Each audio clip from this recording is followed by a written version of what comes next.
Is Seiko dying? Something crazy is happening with Seiko, and you are missing it. Walk into a mall that had a Seiko dealer 2 years ago. There's a decent chance it's gone. Maybe it's a phone case kiosk now. Maybe it's just a stretch of empty storefront with old fixtures still bolted to the floor. Here is what makes this story strange. If you look at Seiko's financials, you don't see a dying company. So, what's actually happening? Let's find out. Part 1. The stores that are disappearing and what nobody is saying about why. The hundreds of store closures number that keeps circulating is technically real. Seiko has ended partnerships with a significant volume of third-party retail accounts across North America and Europe over the last 2 years. Mid-tier department stores, regional mall jewelers, watch chains that once carried full Seiko displays in their cases alongside Citizen, Bulova, and Fossil. That part isn't a rumor. But here is the thing that forums keep getting wrong. Seiko didn't lose those accounts. They ended them. That distinction matters more than it sounds. A brand that loses distribution is a brand in trouble. Retailers walking because the product doesn't move. The margins don't justify the shelf space. The brand's pull has weakened to where it's not worth stocking. That's the story people are telling. A collapsing brand being abandoned by retail partners who saw the writing on the wall. That is not what Seiko's fiscal year 2026 filings describe. What those documents show is a deliberate review of business portfolios, their language, and a move toward what the company calls Seiko watch salons and premium luxury retail environments. They are choosing to leave certain distribution channels, not being pushed out of them. Picture a specific scene. A Seiko display in a mid-sized American city. A glass case under fluorescent lighting. 30 watches arranged on a spinning rack, all of them sitting next to permanent 30% off signage that has been there so long the paper has yellowed at the edges. A Citizen rack to the left. A Fossil wall to the right. The sales associate knows the Fossil lineup cold because it moves fast and the commission is decent. The Seiko section she can help you with is basically, this one's popular and that one comes in black too. A customer walks up, picks up a Seiko 5 GMT, turns it over and sets it down. Picks up the Michael Kors chronograph 3 feet away because the box is shinier and the display feels more intentional. Walks out with the Michael Kors. Seiko looked at that transaction happening thousands of times a day across thousands of retail points, and they decided they were done with it. Not because they couldn't compete on price, because they couldn't compete on presentation in an environment that wasn't theirs to control. The authorized dealer relationships being quietly wound down are overwhelmingly with accounts that couldn't, or didn't want to, meet a new set of presentation standards. Seiko started enforcing more aggressively around 2023. Staff training requirements, minimum display, case specifications, separation of Grand Seiko from the main line, which meant either a dedicated case or a dedicated room. Smaller stores that had been moving 30 Seiko 5s a month since 2002 looked at those requirements and decided it wasn't worth the investment. Some lost the authorization, some handed it back. Either way, the shelf is empty. What's opening in their place is a different kind of door. Seiko watch salons are the company's own retail concept, directly operated, controlled from the floor design to the staff training to the lighting over the display cases. The aesthetic is borrowed from the best Swiss boutiques, which is both a strategic choice and an admission of what Seiko wants to be seen as now. Fewer of them than the old third-party dealer footprint. Significantly better in every measurable way. There's a specific kind of anger that watch forums generate when a brand deauthorizes a beloved dealer. It's not really about the dealer. The dealer is just the access point, the physical location where someone's relationship with a brand lived. When that access point disappears, the feeling is of being excluded. Like the brand changed the locks without warning you. Longtime Seiko forum members have been cataloging these closures since early 2024, and the pattern is consistent.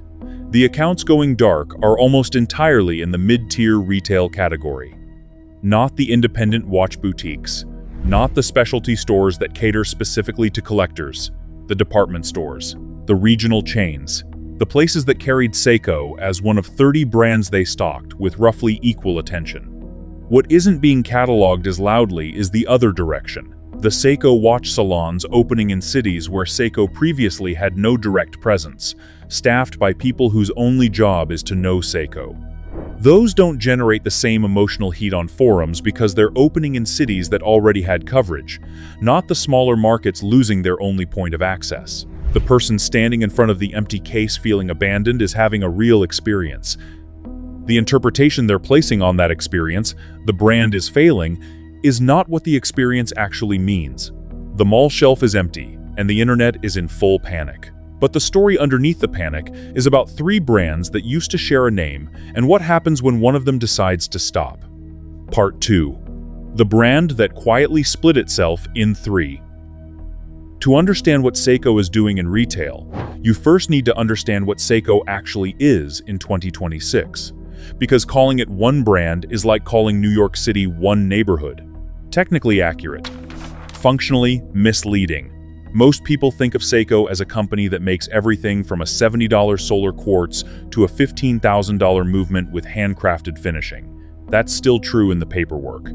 But the operational reality in 2026 is a 3-tier structure that is pulling itself apart from the inside, not breaking down, but deliberately separating. Each tier chasing a different customer, a different retailer, a different future.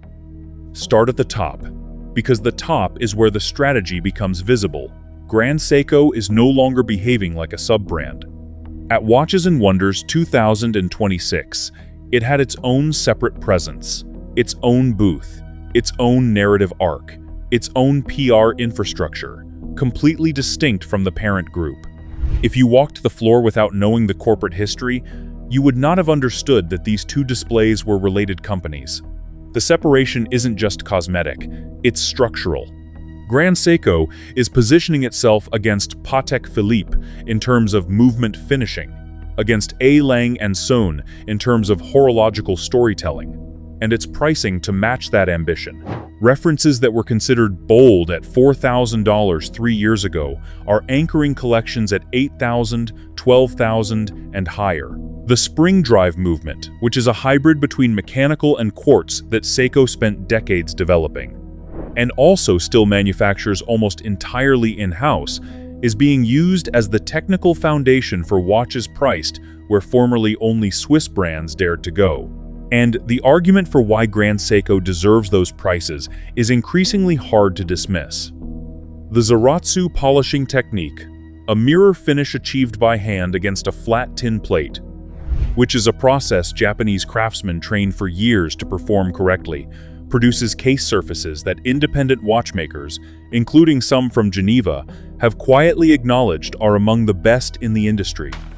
The seasonal dial textures, snowflake, birch forest, green mountain, each one inspired by landscapes around the Shinshu and Shizuoka workshops, these are not marketing conceits. They are genuinely different from anything coming out of Switzerland, not better in every dimension. Different in a way that matters to collectors who have grown tired of the same gray sunburst and blue sunburst options that every brand rotates through. Grand Seiko has real grounds for its ambition. That's not a common sentence in watch journalism, where European heritage brands tend to get the benefit of the doubt by default. Then there's Creidor. Even dedicated watch enthusiasts frequently don't know Creidor exists. That is almost by design. It's Seiko's ultra-high-end line, sold primarily in Japan through a distribution network, so controlled it makes Rolex's authorized dealer structure look relaxed. Enamel dials fired in traditional urushi lacquer. Minute repeater complications. In-house movements in quantities so small they barely register in global production numbers. Creidor doesn't compete with the Swiss. It mostly ignores the Swiss. The entire aesthetic and philosophy draws from Japanese craft traditions that have no Western equivalent to point at.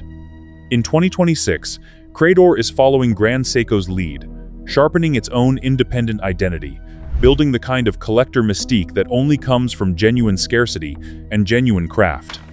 You won't find Creidor at an authorized Seiko dealer in a shopping center. You won't find it on most Western retail sites.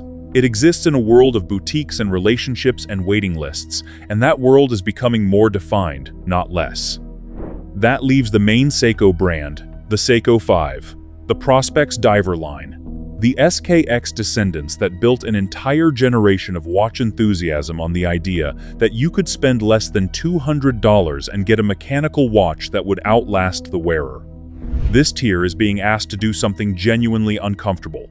It has to hold a customer base that loves it specifically because it was affordable, while simultaneously supporting upward price moves that the luxury strategy above it requires to be credible.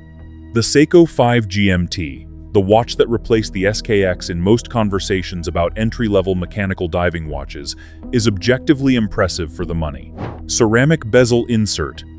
Functioning GMT complication. Automatic movement with a serious spec sheet. It sits at $350 to $450 depending on configuration. That's not unreasonable. A comparable Swiss watch at that complication level would cost 3 times the price, minimum. But the collector who bought an SKX 007 for $180 in 2017 doesn't run that comparison automatically. He runs the comparison to what he paid. And in his internal math, Seiko doubled its prices on him while the brand's attention moved elsewhere. He's not wrong about the price movement. He's wrong about what it means for the brand's future. But he's also a real person with real feelings, and those feelings are generating most of the forum noise that reads as, "Seiko is dying." There's a version of this story that never gets told on watch forums because it isn't dramatic enough. The 22-year-old who bought a Seiko 5 inches 2022 as his first mechanical watch. He did the research, read the reviews, and landed on Seiko because every serious watch person he found online said the same thing: start here, learn here. The movement is honest, the finishing is honest, the value is honest. He wore it for 3 years. Then he bought a used Grand Seiko from an authorized dealer in his city, a snowflake, secondhand, at a price that stretched him. And when he put it on his wrist for the first time in the dealer's office, something shifted. Not just the quality, which was obvious. The sense that the brand whose entry level had taught him how to think about watches was capable of this. He is exactly the customer. Seiko's long game is designed to grow. The Seiko 5 didn't lose him, it built him. That narrative doesn't trend on Watch You Seek. The thread titled, "My dealer lost authorization and I'm devastated," gets 800 replies. The thread titled, "Seiko's entry-level to luxury pipeline finally converted me," gets 40. The truth is that his version of Seiko, mass market, accessible, proudly utilitarian, is becoming a smaller part of what the company thinks about. That feels like abandonment. From inside the boardroom, it looks like growth. And the person generating the most outrage online is, in a lot of cases, the person who was supposed to graduate upward and chose not to. There is something worth sitting with in that gap. Which Seiko generation are you? The SKX era crowd, or did you come in on Grand Seiko? Let me know in the comments. I'm curious where most of the audience landed. 3 tiers, 3 different futures, 3 different customers. And at the bottom of all of it, a decision about where the money actually comes from, which is where this whole story gets its teeth. Part 3. The money is moving online, and your local dealer already knows it. There's a conversation happening in watch retail right now that almost never gets written about, because the people having it aren't in the habit of talking to anyone outside the business. It happens in back offices, over distributor calls, at trade shows in rooms not open to the press. It's the conversation between watch brands and their authorized dealer networks about who owns the customer relationship. For most of the 20th century, the answer was the dealer. You walked into a family jeweler, a department store, a watch boutique that had been in the same location for 30 years. The dealer was the relationship. They knew your name, your wrist size, when your anniversary was, which direction your wife's taste ran. The brand existed in that space only through its products. It had no connection to you directly. The dealer was the entire human layer between manufacturer and collector. That model is functionally over for any brand ambitious enough to replace it. Seiko is moving its most desirable product through to its own digital channels and directly operated boutiques. When that happens, the economics change completely. An authorized third-party dealer selling a limited Grand Seiko on their floor takes somewhere between 30 and 40% of the sale price. That's the industry standard. It's not predatory. It reflects real costs: rent, staff, insurance, working capital tied up in inventory. The dealer earns that margin in genuine ways. But Seiko's own online boutique keeps 100% of it. On a watch retailing at $8,000, the difference between those two scenarios is somewhere between $2,400 and $3,200 per transaction. Multiply that across an allocation of 100 pieces, and the calculation looks less like a pricing decision and more like an infrastructure strategy. The margin argument alone would justify the move. But the deeper reason isn't the margin. When a customer buys from an authorized dealer, Seiko learns that the dealer sold a watch. Serial number, model, date of sale, that's the entirety of what flows back to the brand. When that same customer buys directly, Seiko knows who they are, what they searched before they bought, which other references they considered and put back, how many times they visited the product page before committing, whether they've bought before, and if so, what and when, what they're likely to want next. That information is worth more than any single sale. It's the foundation of a direct collector relationship. It is the kind of relationship that Rolex has with its boutique customers. The kind that Patek Philippe has cultivated for generations, and the type Audemars Piguet rebuilt its entire distribution strategy around when it went boutique only on certain references. All three of those brands went through versions of the same dealer friction Seiko is experiencing now. All three came out the other side with stronger collector communities, better secondary market performance, and more control over their own narrative. The difference in their cases was time. The transition from broad wholesale distribution to controlled direct retail takes years, not quarters. During those years, the brand takes public relations hits from every dealer who loses authorization, every fan who can no longer find the watch they want in their city, every forum thread that mistakes contraction for collapse. The brands that survived those hits did so because the strategy underneath the noise was real and the product quality backed it up. Seiko has the product quality. The question, the one nobody on either side of this debate is answering honestly yet, is whether the strategy is being executed with enough care for the relationships it's burning through to get there. The dealers being deauthorized in the current wave are almost entirely accounts that weren't investing in the experience. Staff who can't tell a spring drive from a regular automatic. Display cases that seat a Grand Seiko Snowflake, one of the most discussed and photographed Japanese watches of the last 15 years, between a Seiko 5 Solar Diver and a Tissot PRX. Under the same lighting, with the same handwritten price tag. That environment cannot build the aura that Grand Seiko needs at $15,000. So the accounts that don't invest get cut. The customers who used to buy there get directed toward environments Seiko controls. One thing worth sitting with. Some of those regional dealers had carried Seiko for 20-30 years. The relationship between a watch brand and a loyal regional retailer is a real thing. It involves trust, local community, customers who've been buying from the same counter for a generation. There's a jeweler in the American South who has been stocking Seiko since 1991. His father stocked it before him. He's told the story at watch collector meetings about driving to pick up his first Seiko allocation, carrying the trays into the store himself, arranging the display while his father watched. That story matters. The fact that the spreadsheet says his account no longer meets the threshold doesn't make that story not matter. But Seiko isn't running a sentimental operation right now. They're running a strategic one.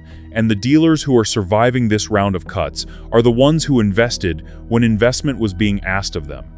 The ones who separated their Grand Seiko case, trained their staff, committed to the experience standard.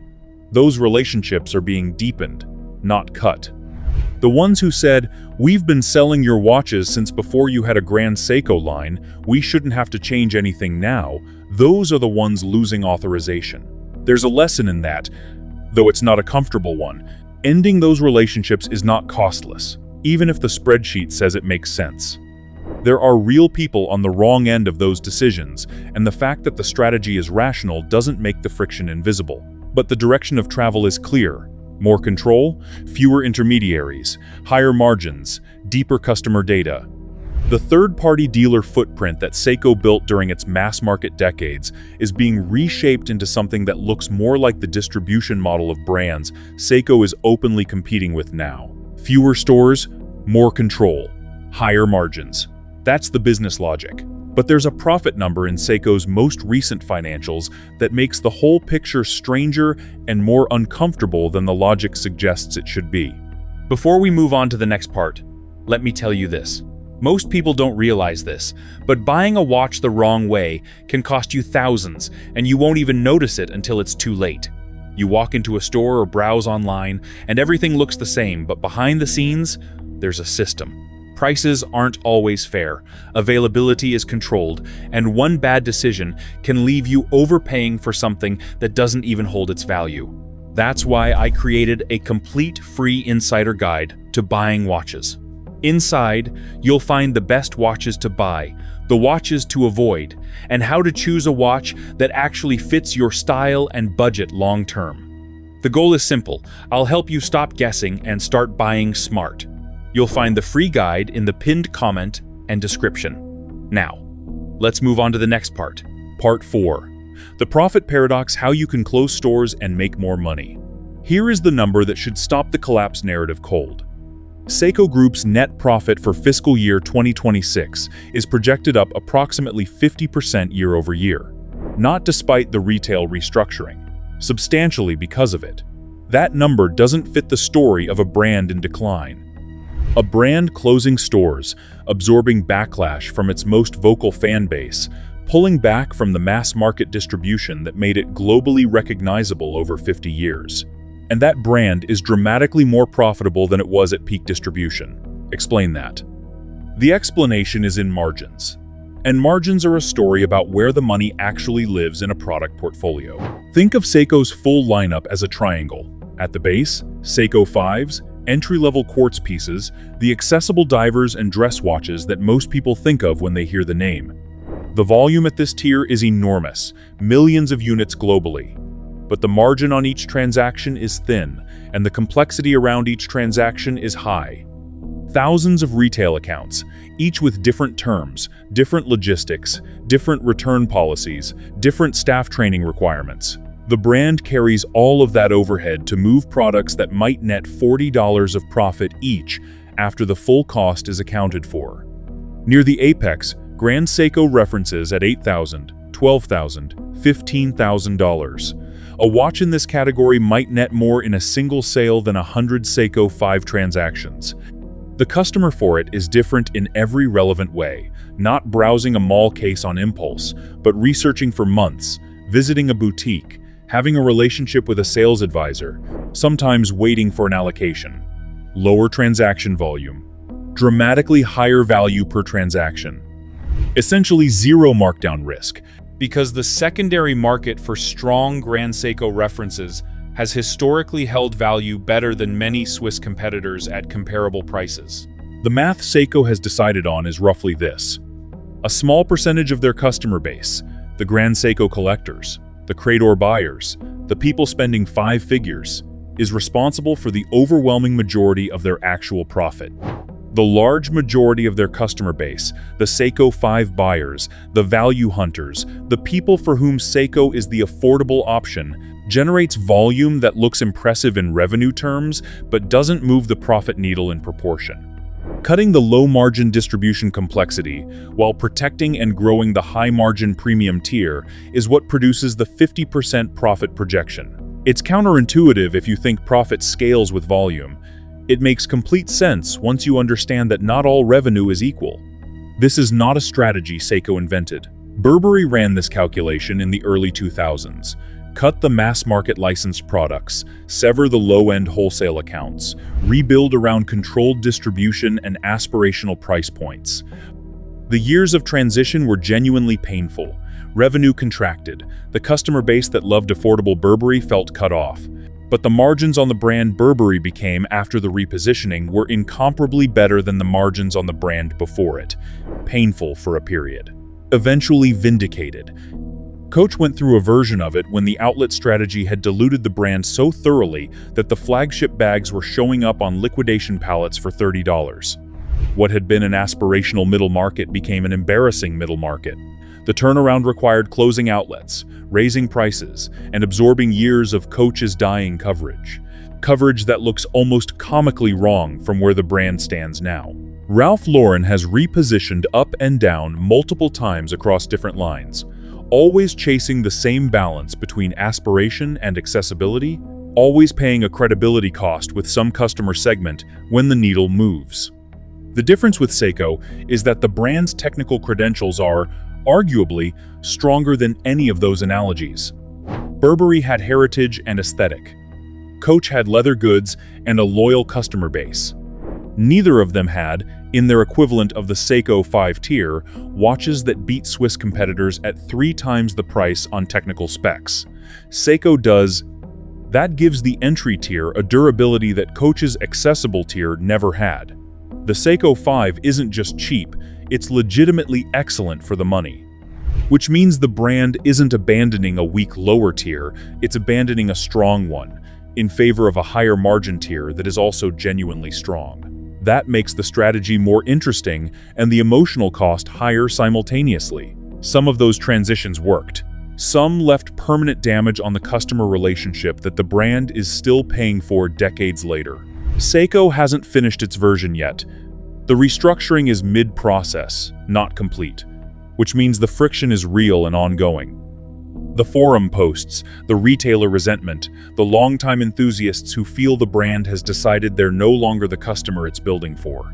They're not entirely wrong about that last part.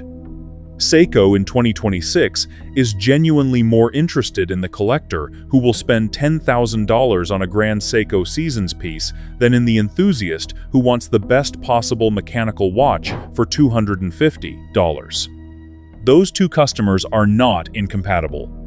The brand can theoretically serve both, but when resources are finite and strategy requires choosing where attention goes, the choice being made right now is visible.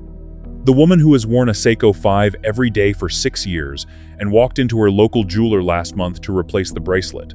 She found the display case empty and the staff shrugging. That's a real person experiencing something that the boardroom decision treated as acceptable collateral. She might not buy another Seiko. She might go to Tissot or Orient or simply order directly online, where Seiko will now capture her data completely. Or she might not come back at all. There is no line in Seiko Group's financial briefing that accounts for that possibility. There never is in these documents. If your local dealer lost Seiko authorization, drop the country in the comments. Trying to understand whether this is hitting some markets harder than others. That's the risk inside the profit projection. The 50% increase is real, and the strategy producing it is coherent. But the customer relationships being sacrificed to achieve it are also real, and some percentage of them will not be recoverable. Whether the gain justifies the loss is a question Seiko's executives have answered one way. The forums have answered it differently. 5 years from now, we'll know which read was correct. Seiko isn't closing stores because it's failing. They're closing stores because the stores they're closing were selling a version of Seiko.